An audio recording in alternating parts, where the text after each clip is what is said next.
Hello again and welcome to another Warhammer 40k Mordian Glory video, and today guys we are going to be doing something a little bit different. We are launching a new series of videos called List Doctor. This is where you get to send your lists in to me and I'm going to review them and give you feedback and hopefully make them a little bit more efficient and help you win some games. So without further ado, let's dive straight into this. Now, today's list has been sent in by Ross Miller, so big thank you to him. And if you're interested in having your list reviewed, then please send it in to mordianglorytv@gmail.com. Now, don't worry if you can't remember that. There'll be an email address down in the description below, so you'll be able to find it there. Now, in his email, Ross said that whilst he was building this list, he had in the back of his mind that it was going to do really well on the secondary objectives, boots on the ground and inflexible command. So we'll keep that in mind as we're going through and critiquing it. But let's take a look at this list now. And the first thing that I've noticed is that Ross has taken a battalion detachment. And that's really good. Solid core detachment allows you to get your CP back. And when you're thinking about Scions, you don't have a huge amount of unit choice. The main punch is going to be coming from your Stormtrooper squads, your main bricks of Scions. So overall, that's a good start. He's also taken a good regiment trait, which is the 133rd London Lions. Now, I'll be totally honest with you, if you don't know what you're going to be facing, and that is often the case when you're going into a tournament, then you can't go wrong with the London Lions. Having an extra AP across all weapons all the time is absolutely fantastic. So that's a solid choice. Now, there are other regiments you can take and you can make them work, but they require a little bit of finesse and also they don't always work as well into certain matchups. At the end of the day, having an extra pip of AP is rarely going to let you down, and the London Lions have got some fantastic relics and warlord traits as well. So now let's take a look at these HQ choices, and straight away I can see that Ross has made a good choice here. He's got 3 Tempestus primes, and that's what you want to be including in every single one of these Scions lists. If you're going into a game with pure Scions and you're not taking 3 Tempestus primes, go back to the drawing board. They're absolutely essential. You don't get the luxury of company commanders and platoon commanders. You only get 3 officers and they can only order Scions. So you really need to take in 3 of these things in every single game. I can also see that Ross has taken a relic and a warlord trait on this first Tempestus, and that is the refractor field generator and keys to the armory. Both of those are really strong choices, and basically refractor field generator gives all London Line units within 6 inches a 5+ invulnerable save. That includes your infantry and it includes your Torx Prime, so it's really good at adding in that extra layer of durability. How many times have we heard the argument being made, guard vehicles, don't do very well because they haven't got an invuln save? Well, you know what? You stick this guy next to your London Lion Torx Primes and they're going to have an invulnerable save, which makes them really powerful. Keys to the armor is also really nice because it means everyone within 6 inches also gets to reroll 1s to hit. Now, again, normally you can't get reroll 1s to hit on your Torx Primes, but thanks to this guy, you can. So he's a really effective unit to have, and he just sits next to either your Scions with Plasma or next to your Torx Primes and just gives them buffs they wouldn't normally be able to get. So overall, I'm really happy with these HQ choices. So now let's move on to the troop section, and here I can see a few problems in my personal opinion. So the first thing to mention straight off the bat is I can see these Tempestus are not rocking the right weapons, okay? We've got bolt pistol and chainsword here. We've got just a chainsword here and a bolt pistol and chainsword here. Like, yeah, this guy's got a plasma pistol and that's great, but every single one of these guys should be rocking plasma pistol and power sword. There's just no excuse for not doing it. You might say model limitations, but to be honest, if we're taking this list into the Howling Dark, if we're taking it into a competitive environment, you just get around those model limitations, okay? Cut that bolt pistol off, put that plasma pistol on. It's a quick paint job, it's a quick conversion, just do it. So straight away, Ross, make sure you're taking plasma pistols, make sure you're taking power swords. Now, moving on to the sort of rest of the weapons here, I can see we've got a lot of melter guns here. That's good, but for me, I like to equip my main Scion squads with plasma guns, and I can see you've done that right here, which is great. Now, the reason I prefer plasma guns over melter guns is because your plasma guns will often be shooting, they can take on almost anything, they're a bit more take all comers, and I also tend to find that if you're shooting your plasma guns at, let's say, like heavy infantry or something, or infantry in general, then your hotshot lasguns, the rest of the weapons in this unit, will be able to also join in and find an effective target. Mostly, though, I just find that plasma guns are way more flexible and way more take-all-comers. Whenever I'm building a Scions list, I always go for 2/3 plasma weaponry, 1/3 melter weaponry. So if I was to redo these squads, I'd go plasma, plasma, and then maybe one melter squad here. But for me, I prefer melter to be either in my command squads, where I take 3 or 4 of them, or I take them in little 5-man squads. My big 10-man bricks of Scions, I almost exclusively run with plasma. Like I said, it just means that you've got 10 guys which can drop in. They can drop in long distance, they can drop in short distance, and they can shoot any target, and they'll be able to take a chunk out of it. So for me, I would equip all of these squads with plasma guns if it was up to me.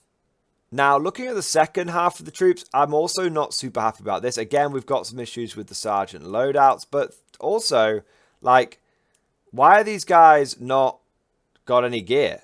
I mean, you're only taking a single battalion in this list, Ross, so you need to be taking as many Scions as you can. This is where the core of your firepower is going to come from, okay? Now, I know you're saying, oh, but I could do some actions, maybe some, like, R&D and stuff like that. Yeah, you could, man. You could, but at the end of the day, I'd still give these guys weapons, and the reason for that is quite simple. Because some games you're going to be able to do retrieve Nachman data or retrieve Nephilim data, whatever it's called these days. And some games you're not going to be able to do that objective. And you're going to need these squads to still be able to contribute. And so taking a couple of melter guns on these squads, it's a great way to be like, look, sometimes I can drop in and I can melt something. And sometimes I can just drop in and get myself a few points. Either way, I'm helping contribute to the game. So for me, now that, especially if you're taking one detachment, you haven't got the luxury of taking multiple, many 5-man Scion squads. I think every Scion squad in here needs to be, I think, to be honest, all of these need to be 10-man squads. All of these need to be 10-man squads, and they all should be rocking big guns. So that's how I'd do it. If I was going to be sort of revamping this troop section, I'd be like, right, either I'm putting melter guns in all of these squads as a minimum, or I'm taking all of these as 10-man squads, and most of them are going to have plasma and 2 of them are going to have melter. That's how I do it. But obviously we've got to think about where we're going to find those points from. So then we get to the elite part of the list, and this is where I think we can save some points, because I think there's a few redundant choices in here. So firstly, straight away, I don't think you should be taking these Crusaders. Okay, firstly, I don't think you should be taking the Crusaders. Quite frankly, I don't think they're really doing much for your list. I get that they're probably going to be some kind of like action monkey. Maybe you're going to use them to get some like early boots on the ground, stuff like that. I'm not sure. But to be honest, I just don't think these Crusaders are going to work. And I'll tell you why I don't think they're going to work. Because if you're going for a flexible command, these guys need to stick within 6 inches of one of your officers. But they don't have Voxcasters. So how are they going to stick within 6 inches from flexible command? Okay, so these are actually actively fighting against one of the secondaries you're trying to do. Yeah, they might do great for boots on the ground, but they're not going to get you points for inflexible command. And inflexible command, if you want to keep all your infantry in range of your officers to get those sweet 2 points. Now, either you do that by having your officers within 6 inches of the squads, which is going to be tricky with these little 3-man units, or you have Voxcasters everywhere. Voxcasters and command squads. Okay? So, straight away, I think these just need to be dropped. These need to be dropped, okay? And I think the same thing goes to these 5 Ratlings. Now, again, I guess that you're trying to use their forward deployed to do some shenanigans with. Maybe you just like the models. But straight away, dude, these are screwing you on inflexible command. Inflexible command is not regiment infantry.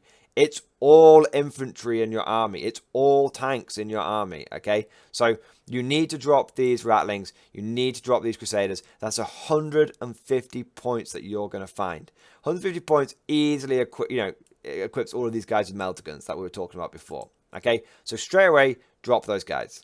So then we get onto the Tempestus command squads, and I've got no real issue with these. Maybe you're wasting 5 points on both of these volley guns, but the thing is, I know what you're doing with these command squads. You're going, right, I need to be able to get inflexible command. I don't want my Tempestus to be going places and getting picked off because they're too close to the front lines doing orders. I'm going to take advantage of my new free Voxcasters and stuff like that, and I'm basically going to sit my Tempestus command squads out of line of sight with a Tempestus next to them. Everyone stays in 20 foot. You can cover a huge amount of board with, you know, that 24-inch bubble when you've got a Tempestus next to a command squad using the Vox Scatter and Flexible Command. So these are really strong. No issue with these whatsoever. Like I said, the only thing you might find is that you're wasting some points on these volley guns, but that's fine. The one thing you're definitely wasting points on is these platoon standards, though. Okay, I mean, I know they're not points, right? But they are slots. I know they are free, but at the end of the day, platoon standards, they're not really doing anything for you. So what I would potentially say is, look, depending on how many points save and where we want to spend them, either you want to drop these volley guns and spend them elsewhere, or you want to actually give all of these squads like some volley guns or some like plasma guns or something. Now, why do you want to do that? Well, sometimes you're going to be facing armies which don't have a lot of shooting, and you might want to get a few more long range shots off. Maybe you want to get some more volley gun shots off. Maybe you want to get some more plasma gun shots off, and so you can have them sort of in cover, sort of shooting out, and that's fine. But sometimes, you know, you're going to want to be like, no, the enemy, I'm facing tower, they've got a lot of shooting, I need to hide back. Again, it gives you a little bit of flexibility. If I was to give these guys 3 special weapons, I think I'd go for the 3 hotshot volley guns, because it allows, they're a little bit cheaper, but still gives them that flexibility. Again, you could equip all of these guys with 3 hotshot volley guns in each squad, 45 points, and you've still got like 40 points left over from when you upgraded these guys, and from when, and from when you dropped the Ratlings and the Crusaders. So I think tidying up this elite section is going to free up a lot of points that you're going to be able to invest elsewhere. Now we get to the flyer section, and the flyer section I think is a really interesting one here. You've got a Valkyrie and you've got a Vulture. Now I'm all for the Vulture. Now that it gets Hammer of the Emperor, I'm all for it. It fires 40 shots, guys, with those 2 Vulture Gatling cannons. Absolutely incredible. Yeah, it's a little pricey. It's a little pricey, but it fires 40 shots. It fires twice as many shots as a Torx Prime. It has more wounds than a Torx Prime. It's harder to damage than a Torx Prime. It's tougher than a Torx Prime. So overall, I would say this brings double the firepower of a Torx Prime when you're looking at those Gatling cannons, but it doesn't cost double. Do you know what I mean? So I think this is the equivalent of taking 2 Torx Primes, but it gives you a little bit more flexibility. I like it. The Vulture Gunship is a solid unit. The one thing that I don't like, surprisingly, is the Valkyrie, and that's because you've only given it 2 multiple rocket pods and a multi-laser. Look, that's just not going to do anything. It's just not going to do anything. Okay? And what you've got to ask yourself is, what are you putting in this Valkyrie? What's going in the Valkyrie? Because, you know, these 3 Torx Primes are going to be more than likely taking these 3 guys, right? So what's going in the Valkyrie? I mean, maybe you were thinking of putting the Crusaders in and doing some shenanigans with them. I don't know. Maybe you're thinking of putting some of these guys in. I don't know. But right now, the Valkyrie, it feels like a transport that's not really got a great target to transport. You know, and at the end of the day, if you want to, I always find Valkyries a little bit redundant in a Scions list, because it's like, why wouldn't you just deep strike in? Yeah, you can't deep strike in turn 1, but that doesn't matter so much anymore. The way now that inflexible commands have been changed, and you don't need to worry about coming in turn 1. So I really think that this Valkyrie, it's not doing a great job. What I would potentially do is either drop it for another Torx Prime, or if you're dead set on keeping the Valkyrie, you certainly need to upgrade it. Now, we said that we'd saved about 150 points. We've spent 60 of them here. We've spent 45 of them here. That leaves us with about 40 points, because it's not quite, you know, because it's 48 and 48, not 50 and 50. Leaves us about 40 points. You know what? You should get yourself a pair of heavy bolters for this thing. Because let me tell you, Valkyries with multiple rocket pods and heavy bolters actually put out a decent amount of firepower, considering that you can put them into hover mode, they get the roving gunship rule, and they hit on 3s. That actually makes them quite good. And so, yeah, I would say if you're going to take a Valkyrie, it needs the heavy bolter sponsons. It can't do it without the door gunners. Don't upgrade the multi-laser, though, to a las cannon. That's a trap. So that sort of covers the flyers point, and that kind of covers off where we've redistributed the points. We've handed out some guns to things that are actually going to be able to do stuff with them, and we're not sort of messing around with these units that aren't really adding a huge amount. Now, coming over to the dedicated transport section, really not got a huge amount to talk about here. 3 Torx Primes with Gatling cannons, with Storm Bolters, with 2 Hotshot Volleyguns. These are Dakka Primes. I like them. I love them. My only complaint is you've only got 3 of them.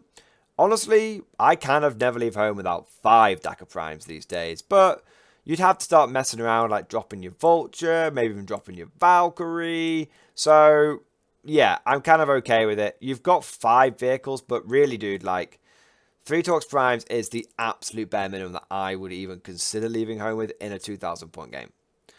I think you probably want to be looking at like 4 or 5, but like I said, I could get the feeling you want to keep the Vulture. So if you've got an extra Torx Prime, what I'd simply say is drop the Valkyrie, take an extra Torx Prime. That feels better in my mind.